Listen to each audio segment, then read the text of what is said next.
You guys know who the goat is, don't you? Who? I'm the goat. I'm the goat.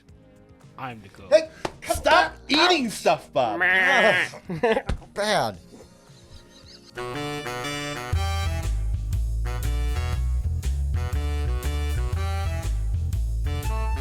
Hey guys, I'm Tim. I'm Bob. And I'm Mike. And this is the Board Game Rundown, and today we're going to talk about Goats and Goblins from BA Games. This is a 2 to 6 player game and plays in about 30 minutes. That's pretty accurate. Sometimes even faster. Sometimes. Can't imagine that it would take much longer. No. But what we're going to do in this game is we're going to take turns being the cave leader, and the cave leader is going to decide how deep into this cavern we're going to go to rescue goats, goblins, find treasure, things like that. Really fun part, though, is that anybody that goes into the cave with the cave leader gets to split the treasure that the cave leader gets, unless there's a cave-in. If that cave-in hits the threshold, which is 3, then they get nothing. Everybody that went in the cave get nothing, but the people that stayed outside, they get to divide up all the extra treasure. So that's how the game basically plays. We're going to show you around basically where each of us is going to take turns being the cave leader. Another very important thing is everybody that's not the cave leader has a vote card. They are either in or they are out. They're going to choose secretly and then simultaneously reveal whether or not they're going in or out after the cave leader says how many cards they are going in. We also have a seeing stone here, which lets you look at the top card of the deck, and you can choose to put it back on top or remove it from the game. You can play that at any time, whether you're in the cave or not. There's also a push 2. You can push a player further into the cave. They must draw 2 more cards. You can do that whether you're in the cave or not. So just a couple of things right there, right off the bat. Everything else, I think, will be pretty self-explanatory as we go through. Mike, fearless cave leader. That's me. I am the cave leader first, and I say that we reveal 6 cards. Ooh, 6 cards. Ready? Hold on. You don't do that yet. I'm not flipping anything. Yeah. Okay. Okay. I'm in. Uh-oh. Okay. So technically, you don't deal the cards off the top of the deck. You leave them on the top of the deck, and you pull them off one at a time as you go. Because you could have to stop early. Because you could have to stop early. So right now, we're still good with a warding stone. So that's an item. Ooh, There's that's just pure money. money. There's a, Wow. a flip all votes card. Nothing That's so far looking pretty good. we are looking great. Looking pretty good. I shuffled Still the heck looking out of these, I'm amazing. telling Who you. shuffled Yeah. this? So the threshold is 3. When we see a cave-in card, which we didn't see at all. 4, 6. That's 7. Whoops. Cheating. I'll push 2. Okay. So if we reveal a total of 3 cave-in cards, then this is not successful. Wow, there's 8. Who shuffled? This is one-time I'm usage, gonna push 2. And as a side note, you can see these little gold coins on top. That's how much money they're going to be worth at the end of the game. It's like this push 2 with the little gold coin on top. If it's not used at the end of the game, it's worth a gold. I pushed 2. Tim is pushing 2 Okay. again. Wow. Wow. No cave-ins whatsoever. 0 cave-ins. Come on, Hoop. I mean, I might as well push 2. I mean, No I'm in kidding. on this loot. So also, here's the thing: is should we succeed in this run, the cave leader gets to divide up the loot. Now As he has to evenly as divide it as possible. evenly as possible, and that is by cards, not value of the gold. And also, let it be noted, you could hit a cave-in value of 3 in 1 card, 2 cards, or 3 cards. Yes. So even though we're only pushing 2, we could still lose it all. We could. Ooh. There's a Oh, cave in of that's 2. Ah. Wow. So this cave in we're of good. 2 would have been 2 towards our 3 Our value of 3. threshold. Correct. But We nobody didn't- has any more push 2s, Nope. so there's really nothing else we could do. I guess we could have Wow. seen stone, but Yeah, it's nobody fine. did that. I wasn't worried about it. So Mike's got to divide up this For loot. no reason in particular, I'll be taking these Yeah. along with a push 2. And just to make it easy, those will be yours, those will be Bob's. Okay. And then there's 2 left over. You're going to decide. And then I'll So you'll keep that, one and you're gonna give that to- Bob can keep that one. All right. So really raked it in right here with these That two was cards. These are very crazy. powerful. Yeah. That was evenly as possible. Again, just kind of Yep. demonstrating. So that. original push 2s are out, but you will gain more as you go. All right. Well, since there's probably not a lot, or there's a ton of cave-ins left in there, so I'm only gonna go 5 on mine. Only gonna go 5. What are you guys going? Who's in? Who's out? In. Mike is out. He's chicken. And I have a push 2 over here. He does. push 2. So let's do 5. So Uh-oh. Yes, not a great baby. way Come to start on. with a Okay, cave-in. hold on. Tim was gonna see Seething Stone. Looks like the Seeing top Stone. one. All right. So we're leaving that one. Yep. It's on All that right. card. Whoops. All right. Ooh, that's a good one. Yeah. All right. So Okay, hold on. I'm gonna play my herding crook. Okay. Take a goat or goblin from the treasure pile. Cheating. So now that card still counts towards the 5, but it does not count against the treasure being distributed. So that's important to note. 3, We got 2 left.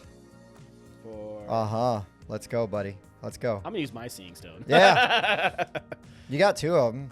All right, leave it there. 5. Perfect. All right, Mike, are you pushing? Yeah, let's do it. No, that's not. So I Aha! What were you gonna say? You were gonna say something. Yeah, I knifed him in the middle well, I of the dialogue. mean, well, if I Knife. saw that card next sitting in front of you, I obviously wouldn't have wasted my push 2. So Well, you made me use my warding stone. true. Yeah, you gotta make it. It's less money. You literally handed me this card. Just Yeah, a minute I ago. didn't really pay. Fast and sloppy. Didn't pay attention. All to right. that. You can have the cave in. Thank You you. guys can have that Well, you one. get 2, I get 1. Yeah. So we'll take these 2. None of Okay. that's going to matter. Like in a super short game like this may be enough to win, but It might be. in a full length game, not so much.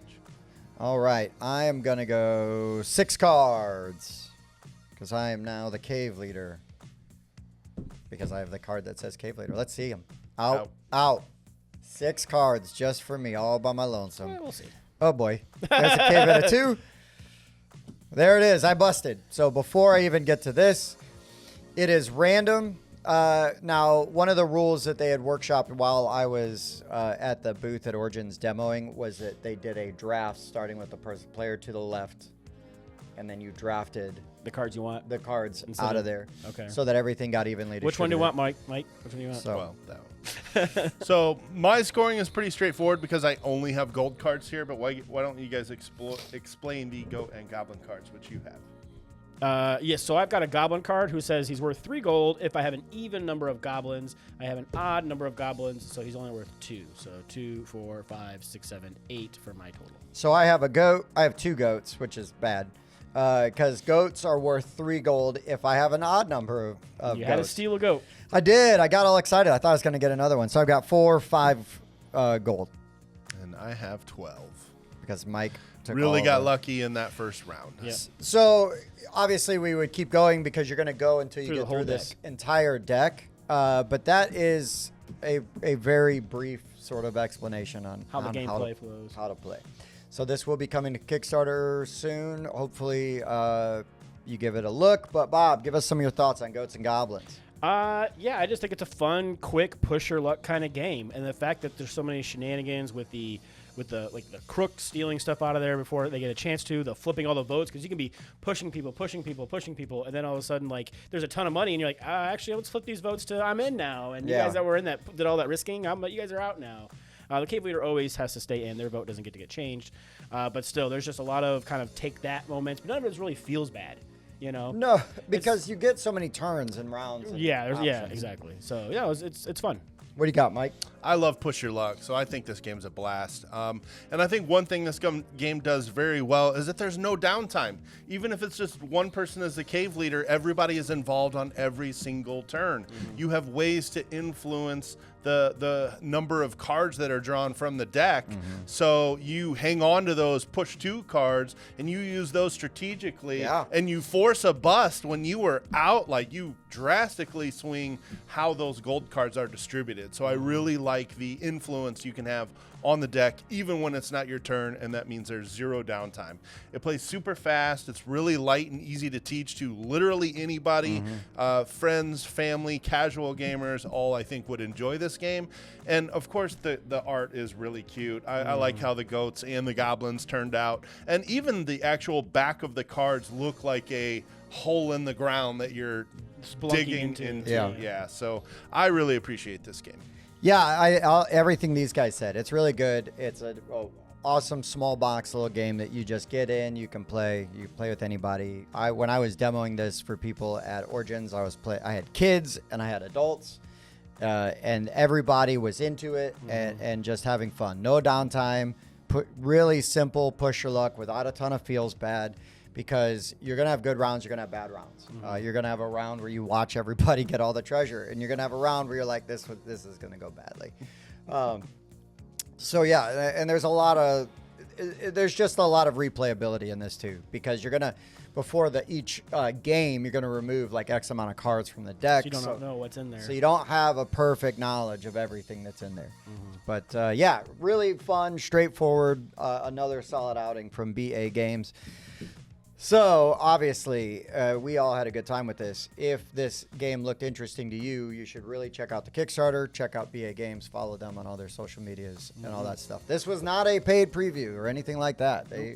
We just like the game. And actually, we also like the people at BA and like to support them because until they put out a bad game, I won't stop. Right. That's true. So. And this is a small box, so it should be a low price point. You should consider supporting them too. Yeah, ton of fun. Very easy to play. Low footprint, small footprint. All right, anything else before we sign off? Nope. Kickstarter's live soon. Check it out. Check it out and tell them Board Game Rundown sent you. Yeah. If you found this video helpful, please consider liking, subscribing, give us a thumbs up. Check us out on Discord. Check us out on Whiskey Wednesdays, our weekly live stream. Whiskey is optional, but attendance is mandatory. True. I don't know. I like it. For the Board Game Rundown, I've been Tim. Bob. Mike. We'll see you next time. Meh. That was bad.